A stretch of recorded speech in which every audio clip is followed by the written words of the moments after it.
Hey everyone, it's Jamie. That's Jamie Zeller, same person, with your Chapter 19 Heart Anatomy, Cardiac Function chapter. We are going to start by just going through the PowerPoint. I have a few drawings that I'm going to show you on my handy dandy whiteboard as we work our way through this chapter. So let me switch here. And okay, so again, if you're a Harvard Community College student, we should be in chapter 19. And we're starting at the beginning, just talking about the general location of the heart. It's anterior chest wall, right, posterior to the sternum. This should be pretty much familiar to you already. It's slightly off to the left from the midline of the body, and it's rotated slightly towards the left as well. The right atrium and right ventricle are pretty much the anterior view of the heart. If you were to kind of pop that sternum and rib cage off, that's what you would see. So there's a base and an apex. The base is the top of the heart. It's kind of like an upside down pyramid. So you have the base at the top. This is where all the great vessels are coming in and out. This is the superior inferior vena cava, the aorta, the pulmonary trunk, and then the apex is the pointy end that points towards the left. The apex is kind of reaches down all the way down to the fifth intercostal space, and those are locations that clinicians will use when they are detecting your heartbeat, and it's also where they'll put the leads when they're doing EKGs. So there you see the heart in place, and again you can see how it's slightly rotated. It's not a complete, it's not facing forward, it's rotated to the left slightly. So there's a border, or there are borders to the heart. The superior border is formed by the base, the right border is formed by the right atrium, left border formed by the left ventricle, and the inferior border is mostly formed by the right ventricle. So the right ventricle is kind of, because it's tilted, the right ventricle is almost like the bottom part. There you see it. Again, slightly rotated, and we have this right ventricle taking up the base. So or taking up the inferior border, as I should say. The base is at the top. The base is where all of those major vessels are entering and leaving the heart. Our superior vena cava is here. Our aorta is this big red one, and then this purplish one is our pulmonary trunk. So you can pause the video here, go back and review this section. This video, by the way, my goal is to cover all of section 1 from your textbook with this video lecture. So we're going to keep moving through heart anatomy here, talking about the layers of the heart wall. So the heart wall is surrounded by something called an epicardium. If you think of a like a box, right? So I don't really have any boxes handy to show you. If you think of a box, the outside edge of that box, what you can see and touch out of the outside of that box, is the epicardium of the heart. It is the outermost area, surface area of the heart. It's also known as the visceral pericardium. So if you recall back to our serous membranes way back in, what is that, chapter 3, I think? There are 4 main serous membranes in the body, and the pericardium is one of them.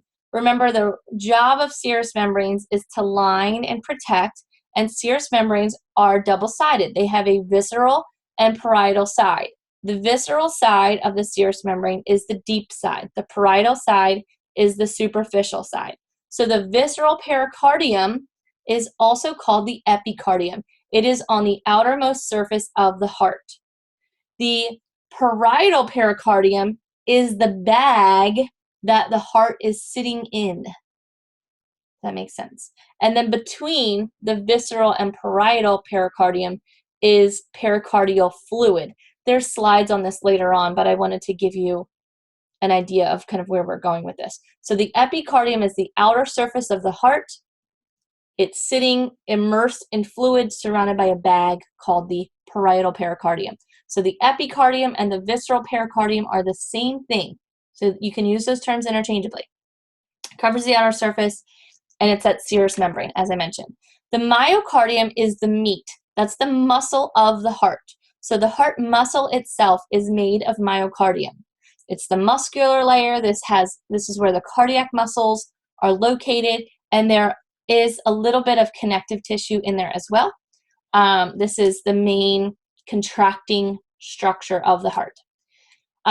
We have atrial myocardium and ventricular myocardium. They're slightly different. So the atrial myocardium, the bundles are actually wrapping around the atria, and they form these like kind of circles around the large arteries just to support them. The ventricular myocardium wraps around both ventricles. The deeper muscle layers are kind of spiraling towards the apex, towards the tip. So it's a much larger series of circles forming around the ventricles. In other words, the ventricles have a much thicker myocardium than the atria. So here you see what I was talking about, these little circles of muscular tissue, myocardium, around the right and left atria, as opposed to our right and left ventricles, which are all surrounded with the same muscle tissues, kind of spiraling together. The endocardium is here as well. So there's 3 layers. The epicardium or visceral pericardium,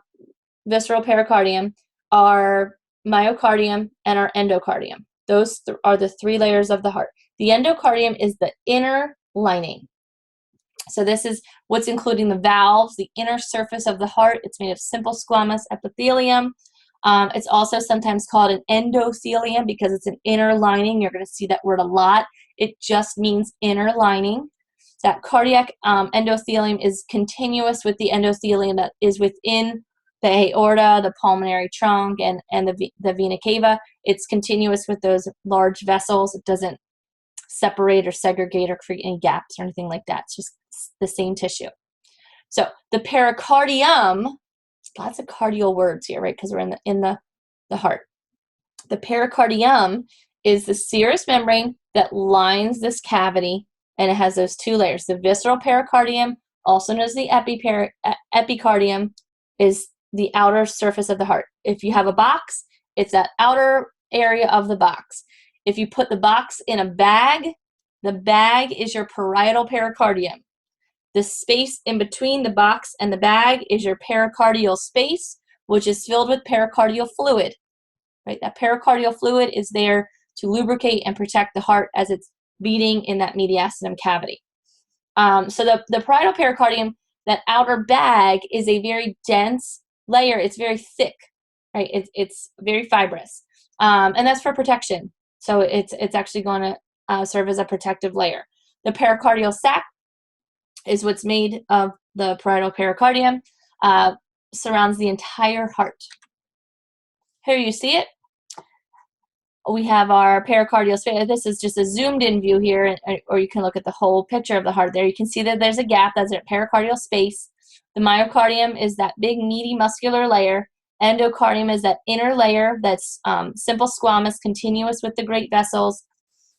Excuse me. And then the parietal and visceral pericardium. So let's talk about cardiac muscle tissue in general. Last semester, we talked about skeletal muscle, right? We learned all about sarcomeres and the actin and the myosin and this contraction cycle and all these things, right? And we briefly mentioned how cardiocytes or cardiac muscle cells are different than skeletal muscle cells. Well, now we're getting into the nitty-gritty. Right now, we're going to learn more about those cardiac muscle cells. So in general, they're smaller than our skeletal muscle cells. They have 1 nuclei as opposed to being multinucleate, and they're branching. So they're not just one long muscle fiber. Remember, we also called muscle cells muscle fibers? Not anymore. These are branching, interconnected cells. So they're interconnected. One cell can branch and lead to another cell. They're connected to each other through special adhesions called intercalated discs.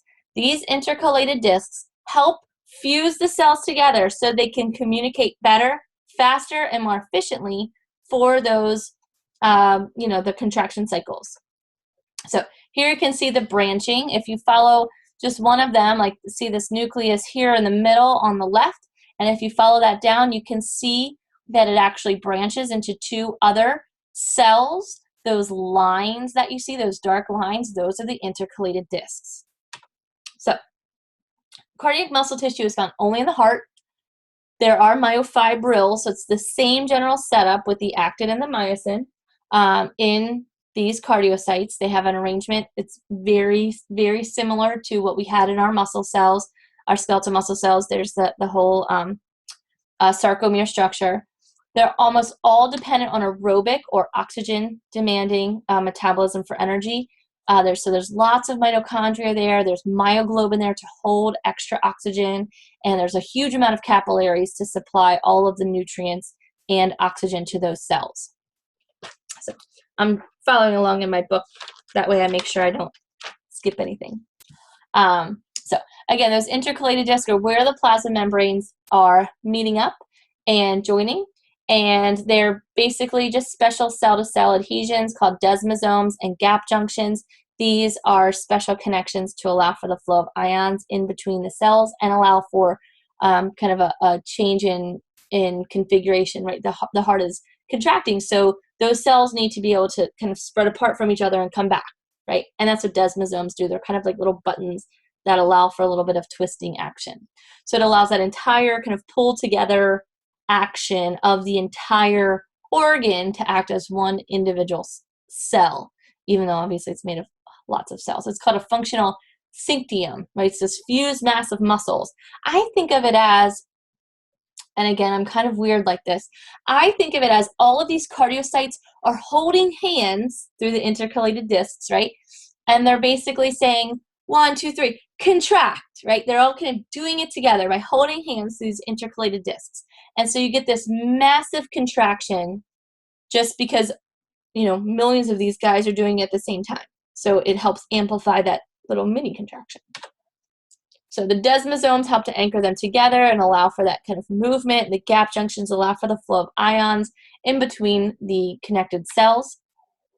And here you see them, the desmosomes kind of acting like little buttons or pieces of Velcro holding them together. And here you get a better idea of the structure of a cardiocyte because you see the centrally located nucleus and then the branching pattern as well as the intercalated discs.